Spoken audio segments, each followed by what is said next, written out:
அண்ணன் திருமாவளவனுக்கு நான் சொல்லிக்கிறேன், தயவு செஞ்சு உங்களுக்கு எதிராக நாங்கள் ஒரு காலம் இருக்க மாட்டோம்னா. உங்களுக்கு எதிராக நாங்க இருக்கணும். எங்களுடைய குரல் நீங்க, எங்களுடைய குரல் நீங்க.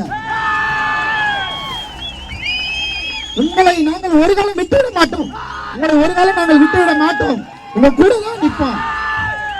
கொலை செஞ்சு இருக்கிறார் மாச்சுவரில், அவர் படுக்க வைக்கிறார், அவர் நல்லடக்கம் செய்யறதுக்கு ஒரு இடத்தை உங்களால உருவாக்கி தர முடிஞ்சுதா? என்ன நீங்க சமூக நீதி மாடல் எனக்கு தெரியல. உங்களுக்கு தெரியாதா?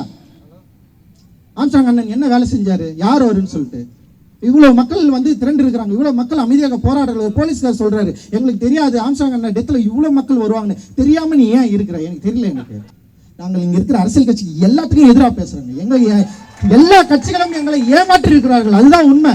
நாங்க அடிமைகள் கிடையாது. ஓகே, நான் உங்களுக்கு பயப்பட வேண்டியது கிடையாது, எங்களுக்கு பயம் கிடையாது. நாங்கள் டாக்டர் பாபா சாஹேப் அம்பேத்கர் பிள்ளைகள். நாங்கள் பயம் இல்லாமல் பேசுவோம், பயம் இல்லாமல் வாதாடுவோம், பயம் இல்லாமல் சேருவோம், பயம் இல்லாமல் இருப்போம். எங்களுக்கு ஒரு காலம் நாங்கள் வன்முறை நோக்கி நாங்கள் நகர மாட்டோம். ஆனால் சட்டத்தின் வழிபடி, ஓட்டின் வழிபடி எங்களுடைய வலிமையை உங்களுக்கு உணர்த்துவோம் அப்படின்றது தான் எங்களுடைய எச்சரிக்கை. ஸோ அதுதான். அதனால் வந்து திடீர்னு வந்து நம்ம ஏதாவது ஒன்று பேசினாலே வந்து உடனே ஒரு கதை ஒன்று கட்டி இப்படி ஒன்று பண்ணோம் அப்படி ஒன்று பண்ணோன்னு சொல்லிட்டு நம்ம அண்ணன்களே நமக்கு எதிராக நிறுத்துறது இதெல்லாம் ரொம்ப கடுமை, ரொம்ப ரொம்ப கவலையாக இருக்குது. அப்படியெல்லாம் கிடையாது. அண்ணன் திருமாவளவனுக்கு நான் சொல்லிக்கிறேன், தயவு செஞ்சு உங்களுக்கு எதிராக நாங்கள் ஒரு காலம் இருக்க மாட்டோம்னா. உங்களுக்கு எதிராக நாங்க இருக்கணும். எங்களுடைய குரல் நீங்க, எங்களுடைய குரல் நீங்க. உங்களை நாங்கள் ஒரு காலம் விட்டுவிட மாட்டோம். உங்களை ஒரு காலம் நாங்கள் விட்டுவிட மாட்டோம். உங்க கூட தான் நிற்போம். ஒவ்வொரு அண்ணனுக்கும் சொல்றேன். ஆம்ஸ்ட்ராங் அண்ணா, ஆம்ஸ்ட்ராங் அண்ணா பகுஜன் சமாஜ் கட்சி.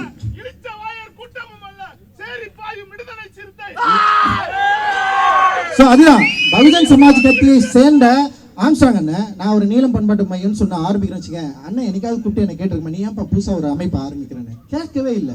நிறைய பேர் போயிட்டு அண்ணங்கிட்ட போயிட்டு என்ன கம்ப்ளைண்ட் பண்ணியிருக்காங்க. அவர் என்ன சொன்னா தெரியுமா? எதுவுமே சொல்ல, தம்பி இருக்கட்டும், தம்பி பண்ணிட்டோம். அப்படிதான் எல்லா இயக்கங்களும். நமக்கு நிறைய தலைமைகள் தேவைப்படுது, நிறைய இடங்களில் வேலை செய்ய வேண்டியது இருக்குது, அவ்வளவு வேலை நம்ம செய்ய வேண்டியது இருக்குது. சும்மா ஒரு குரலாக வந்து ஒரு இடத்துல அப்படி நின்று நம்மளால முடியாது. பல வாய்ஸஸ், நம்ம பல டிஃப்ரெண்ட் வாய்ஸஸ். இந்த வாய்ஸ் எல்லாமே எங்கே போய் நிற்குதுன்னா அதிகாரத்துக்கு எதிராக போய் நிற்குது. அதிகாரத்துக்கு எதிராக போகிறப்ப நம்ம எல்லாரும் ஒன்று சேர வேண்டிய தேவை இருக்குது. அதனால் ஒரு காலத்திலும் வந்து அண்ணன் கவலைப்படுற மாதிரி வந்து நாங்கள் அப்படி விட்டுற மாட்டோம். உண்மையிலே சொல்கிறேன், நம்ம எல்லாரும் ஒன்று சேர்ந்து நிற்போம். நமக்குள்ள கட்சிகள் வேறுபட்டு இருக்கலாம், நமக்குள்ள வந்து கொள்கை வேறுபட்டு இருக்கலாம், ஆனால் நம்முடைய மக்கள் பிரச்சனையா இருக்கிறப்ப, பாதிக்கப்பட்டப்ப நம்ம எல்லாரும் ஒன்று சேர வேண்டிய தேவை இருக்கு. ஸோ இங்க இருக்கிற அரசியல் நம்மளை வந்து பிரித்தாலும் சூழ்ச்சியில் நிகழ்ந்துட்டு இருக்கு. ஆல்ரெடி வந்து இங்க பட்டியலின சமூகத்தில் இருக்கிற 3 டாமினேட் காஸ்ட்டை வந்து தனித்தனியா பிரிச்சுட்டாங்க. யாரு பிரிச்சது? ஏன் முன்னாடி வந்து 80களில் 90களில் வந்து ஒன்னா ஆரம்பிச்ச கட்சிகள்ல எல்லாருமே இருந்தாங்க, இன்னைக்கு ஏன் இல்லை? ஏன் வந்து இந்த அமைப்புகள்ல வந்து ஒற்றுமை இல்லை? யாரு பிரிச்சது? யாரு? எல்லாமே வந்து துண்டு துண்டா மாத்திட்டாங்க, பிரிச்சுட்டாங்க. நீ அவனுக்கு எதிராக நிலை, நீ அவனுக்கு எதிராக நிலை. உன்னுடைய உரிமைகளை அவன் பறிச்சுக்கிறான், உன்னுடைய உரிமைகளை அவன் பறிச்சுக்கிறான். 25-30% இருக்கிற மக்களை துண்டு துண்டா பிரிச்சு, தனித்தனியா பிரிச்சு, தனித்தனி கொள்கைகளை அவங்க கிட்ட கொடுத்து நம்முடைய ஒற்றுமையை சதைச்சிட்டான். நம்ம ஒற்றுமையா இருந்தா 30%, 25% இருக்க மக்கள் நம்முடைய பிரதிநிதித்துவத்துடைய வலிமையை நம்மளால நம்ம வந்து எவ்வளவு பெரிய ஒரு பவர்ஃபுல்லான மக்களா நம்ம இருக்கிறோம், டிமாண்டட் கம்யூனிட்டியா இருக்கிறோம். அந்த டிமாண்ட் கம்யூனிட்டியை உடைச்சு செதறி ஸ்கேட்டரா மாறி நீ தனியாரு நீ தனியாரு நீ தெரியாரு சொல்லி நம்முடைய ஒற்றுமைக்கு பெரிய ஒரு விலையை பேசி இன்னைக்கு வந்து தனித்தனி குழுக்களா, தனி அமைப்புகளா இருக்கிறப்போ அட்லீஸ்ட் பிரச்சனைகளின் அடிப்படையில் நம்ம எல்லாரும் ஒன்று சேர வேண்டிய தேவை இருக்கு. அந்த தேவையை இங்க இருப்பவர்கள் உடைப்பதற்கு பல காரணங்கள் இருக்கு. சும்மா எப்ப பார்த்தாலும் வந்து பிஜேபிக்கு எதிரானவர்கள் நாங்கள். நான் தான் சொல்றேன், பிஜேபியின் அடிப்படையான ஆர்எஸ்எஸ்க்கு எதிராக உதித்தவர் பாபா சாஹேப் அம்பேத்கர். ஆர்எஸ்எஸ்க்கு எதிராக நாக்பூரிலேயே மிகப்பெரிய களங்கண்டவர் பாபா சாஹேப் அம்பேத்கர். முதல்ல நல்லா புரிஞ்சுக்கோங்க.